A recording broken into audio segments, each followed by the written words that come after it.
Mon nom est Robert Mitchell. J'ai 57 ans et j'étais coordinateur des opérations de recherche et de secours dans le nord de la Californie durant l'une des périodes les plus sombres de l'histoire de notre État. Quand un Bigfoot m'a mené à une grotte contenant les affaires de 12 enfants disparus à l'été 1974, j'ai compris que ces créatures n'étaient pas les monstres que nous pensions. Elles essayaient de nous aider. Ce que j'ai découvert dans ces bois a bouleversé toutes mes convictions concernant les disparitions qui hantaient notre communauté depuis des années. C'est l'histoire que j'ai gardée secrète pendant des décennies, mais il est temps que la vérité éclate. L'été 1974 aurait dû être comme tous les autres dans le comté de Humboldt, en Californie. Les forêts de séquoia s'étendaient à perte de vue. Les touristes affluaient pour admirer ces arbres géants, et les habitants vaquaient à leurs occupations dans les petites villes forestières disséminées dans la région. Mais cet été-là s'est transformé en un cauchemar que notre communauté n'oublierait jamais. Tout a commencé le 3 juin, lorsque Jenny Patterson, âgée de 8 ans, a disparu du camping de sa famille à Prairie Creek Redwoods State Park. Ses parents préparaient le dîner, tandis que Jenny et son frère Danny, âgé de 10 ans, jouaient près de la tente, bien en vue. Leur mère, Suzanne, s'est retournée à peine 2 minutes pour chercher quelque chose dans leur break. Et quand elle a regardé à nouveau, Jenny avait disparu. Danny a dit que sa sœur était là un instant, puis avait simplement disparu. Pas un cri, pas une lutte, aucun son. Juste partie, comme si elle avait été arrachée à l'existence. Les recherches ont commencé immédiatement. En tant que coordinateur des opérations de recherche et de secours locales, j'ai rassemblé tous les volontaires disponibles en quelques heures. Nous étions 70 personnes à ratisser cette forêt à la tombée de la nuit.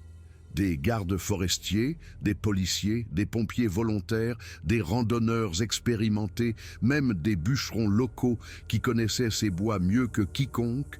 Nous avons fouillé en cercle concentrique autour du camping, utilisé des chiens pisteurs, crié son nom jusqu'à en avoir la gorge sèche. Nous n'avons rien trouvé, pas une empreinte, pas un morceau de vêtement déchiré, pas un seul cheveu, pas la moindre trace de Jenny Patterson.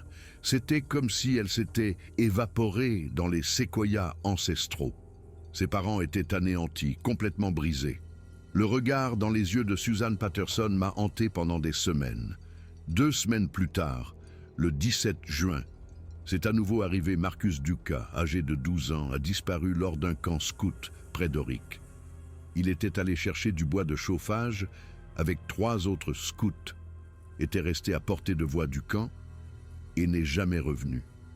Les autres garçons ont dit avoir entendu l'appeler, disant qu'il avait trouvé une bonne branche tombée. Puis le silence. Quand ils sont allés voir 30 secondes plus tard, il avait disparu. Fin juillet, 5 enfants avaient disparu de divers endroits dans les forêts du comté de Humboldt, tous âgés de 7 à 13 ans, tous enlevés en plein jour ou en début de soirée, tous sans témoin, sans bruit de lutte, sans aucune preuve laissée derrière eux. Le FBI s'est impliqué. La police d'État a inondé la région. Les équipes de télévision de San Francisco et de Los Angeles ont déferlé sur nos villes tranquilles. Les parents ont cessé de laisser leurs enfants jouer dehors. Les campings se sont vidés. Le tourisme a cessé du jour au lendemain et un sombre nuage de peur s'est abattu sur le nord de la Californie, comme le brouillard montant du Pacifique. Je travaillais 20 heures par jour, à coordonner les équipes de recherche, à suivre des pistes qui ne menaient nulle part, à interroger des témoins qui n'avaient rien d'utile à nous dire. La pression était écrasante. Chaque jour sans réponse, chaque recherche infructueuse ressemblait à un échec personnel.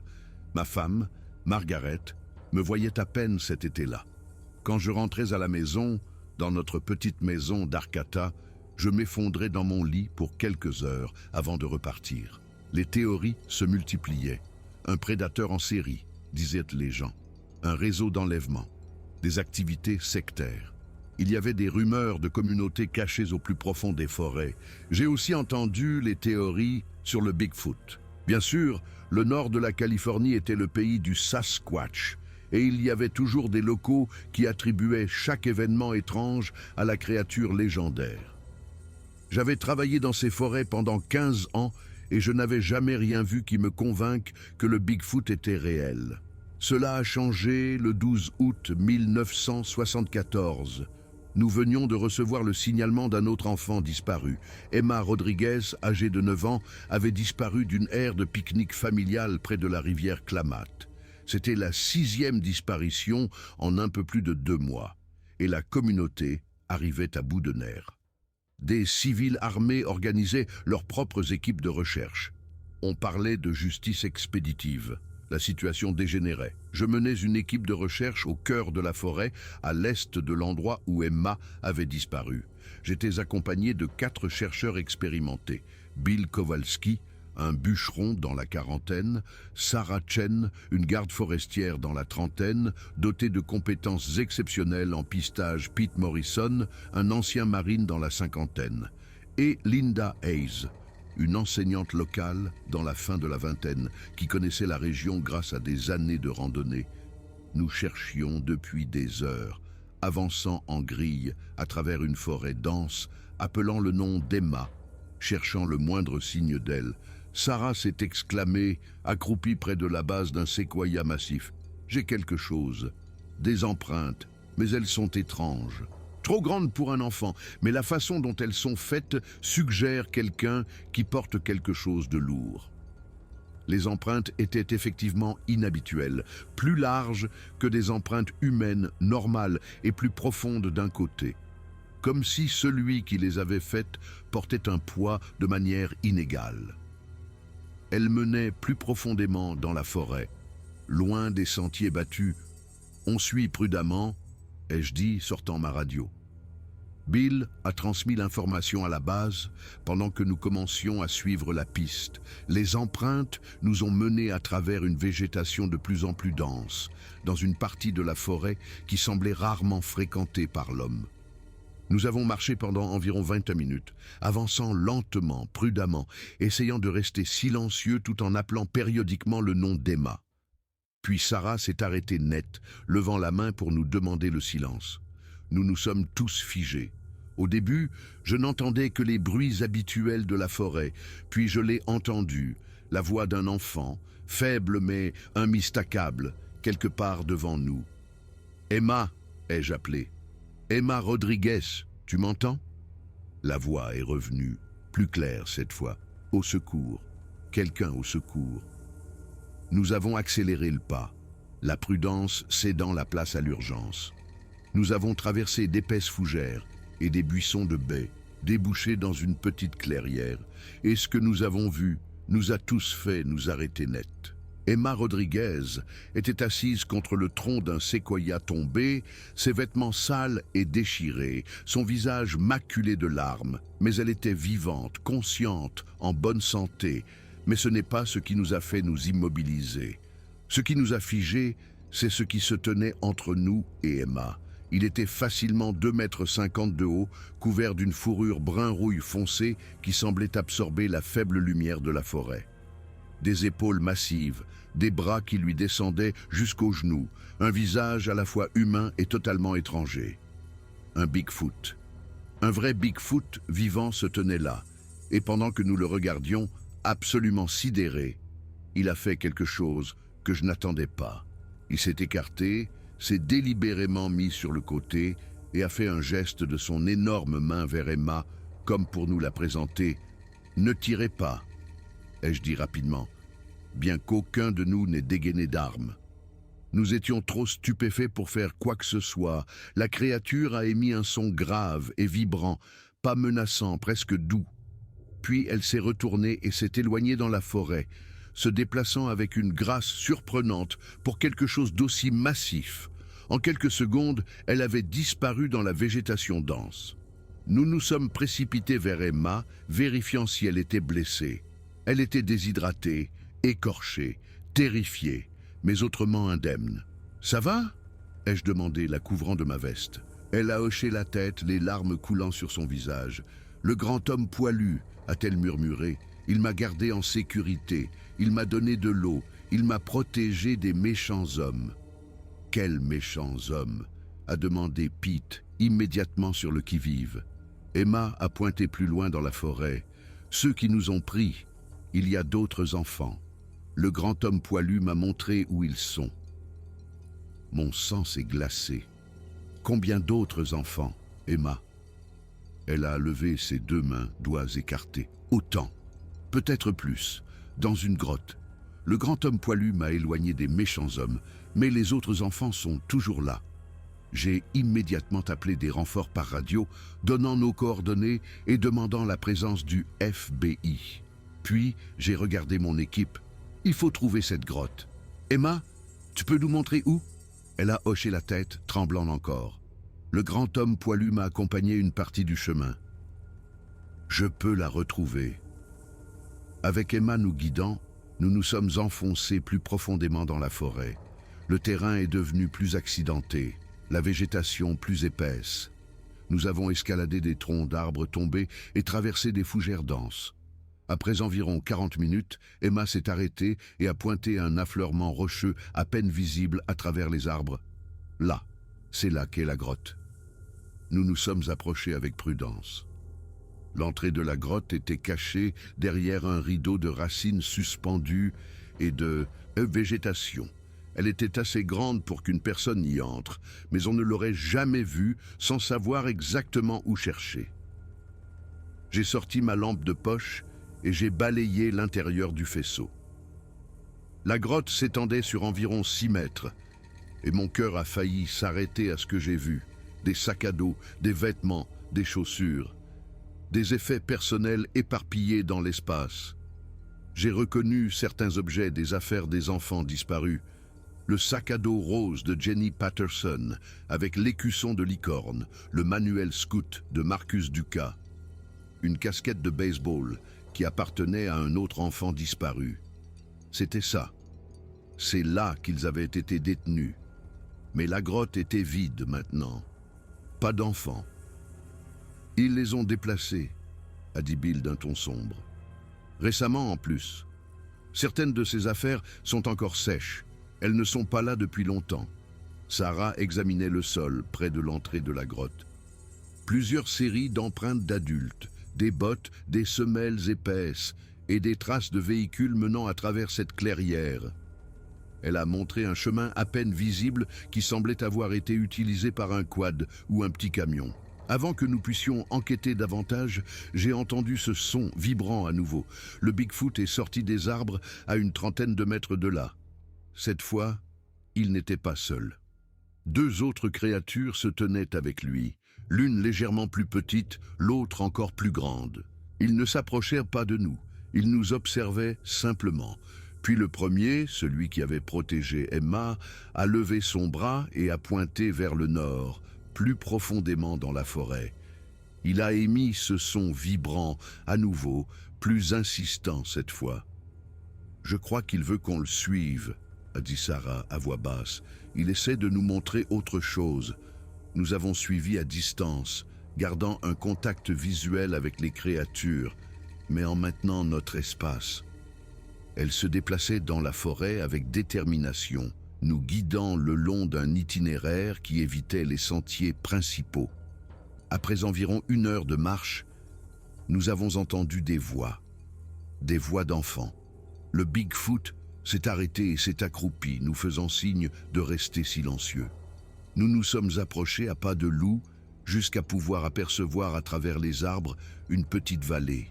Là, dans un campement improvisé, se trouvaient les enfants disparus, tous. 12 enfants âgés de 7 à 13 ans, assis autour d'une zone couverte installée avec des bâches et du matériel de camping. Mais ils n'étaient pas seuls. 4 hommes en vêtements sombres se déplaçaient autour du camp, visiblement des gardes. Ils étaient armés, portaient des fusils et avaient l'allure professionnelle de militaires ou d'entrepreneurs en sécurité. J'ai immédiatement appelé le FBI et la police d'État, donnant les coordonnées et décrivant la situation comme un scénario de libération d'otages. On nous a ordonné de maintenir la surveillance et d'attendre les équipes tactiques. L'attente était insoutenable. Chaque minute semblait une heure pendant que nous regardions ces hommes armés patrouiller autour des enfants effrayés. Mais en regardant, l'un des hommes a attrapé une jeune fille rudement par le bras, la tirant debout, et elle a crié de douleur. Son cri a résonné à travers les arbres, et quelque chose en moi a craqué. J'étais sur le point de rompre le protocole et d'intervenir lorsque les Bigfoot ont agi. Le plus grand s'est dressé de toute sa hauteur, facilement 3 mètres, et a poussé un rugissement qui a résonné dans la vallée comme le tonnerre. Le son était si puissant que je l'ai ressenti dans ma poitrine. Les hommes se sont retournés, fusils levés, fixant avec stupeur la créature massive, puis les 2 autres Bigfoot sont sortis de positions différentes, formant un triangle autour du camp. Les enfants les ont vus, et au lieu de crier de peur, ils ont couru vers les créatures. Les Bigfoot se sont positionnés entre les enfants et les hommes armés, formant une barrière vivante. L'un des hommes a tiré avec son fusil, mais le coup est parti de travers, soit par peur, soit intentionnellement, je ne pouvais pas dire. Le plus grand Bigfoot a chargé avec une vitesse terrifiante, couvrant la distance en quelques secondes. Il a attrapé le fusil de l'homme et l'a littéralement brisé en 2 comme une brindille, puis a repoussé l'homme en arrière. Il est tombé lourdement et ne s'est pas relevé. Les autres hommes ont lâché leurs armes et ont fui. Au moment où nous avons atteint le camp avec les équipes tactiques du FBI arrivant quelques minutes plus tard, la situation était sous contrôle. Les enfants étaient sains et saufs, blottis les uns contre les autres, mais indemnes. Les Bigfoot avaient disparu dans la forêt aussi silencieusement qu'ils étaient venus. L'enquête qui a suivi a révélé quelque chose qui a fait les gros titres nationaux, bien que toute la vérité n'ait jamais éclaté. Les hommes faisaient partie d'une opération de trafic qui ciblait les enfants dans des zones reculées. Ils détenaient les enfants, prévoyant de les faire sortir de l'État. L'opération était plus vaste que quiconque ne l'avait imaginé, avec des liens avec des réseaux du crime organisé.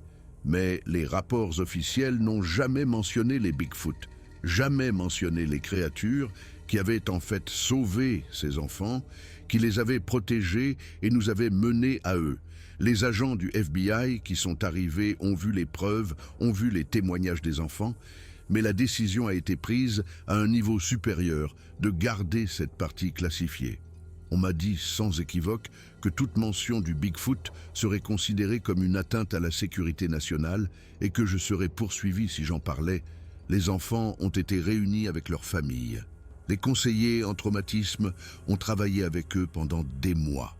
Certains enfants parlaient des grands hommes poilus qui les avaient gardés en sécurité. Mais les adultes ont rejeté cela comme de la confusion ou de l'imagination.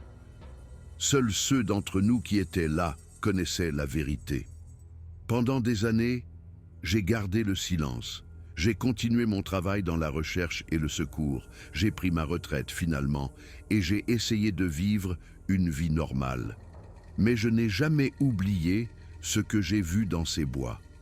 Je n'ai jamais oublié comment ces créatures, celles que nous appelons monstres dans nos histoires au coin du feu, avaient démontré plus d'humanité que les humains réels impliqués. 3 ans plus tard, je suis retourné seul dans cette grotte. J'ai laissé une offrande, des fruits et de la viande séchée, le genre de choses que l'on laisserait à un animal sauvage, mais offerte avec respect, avec gratitude. Le lendemain matin, quand je suis revenu, tout avait disparu. À sa place, il y avait une petite pierre sculptée, lisse et délibérément façonnée. Je la garde sur mon bureau à ce jour. Un rappel que les vrais monstres ne sont pas ceux qui se cachent dans la forêt. Ce sont ceux qui nous ressemblent. Je partage cette histoire maintenant parce que je suis assez âgé pour ne plus me soucier des conséquences. Ces enfants sont maintenant adultes avec leur propre famille. Le monde a changé. Et peut-être, juste peut-être, il est temps que nous arrêtions de voir tout ce qui est inconnu comme quelque chose à craindre ou à détruire. Les Bigfoot dans ces forêts de séquoia ont sauvé la vie de 12 enfants à l'été 1974. Ils ont fait preuve de compassion, d'intelligence et de courage. Ils méritent d'être rappelés non pas comme des monstres, mais comme les gardiens qu'ils sont réellement. Et quelque part dans ces séquoias ancestraux, je crois qu'ils sont toujours là, toujours vigilants, protégeant la forêt et tous ceux qui s'y trouvent.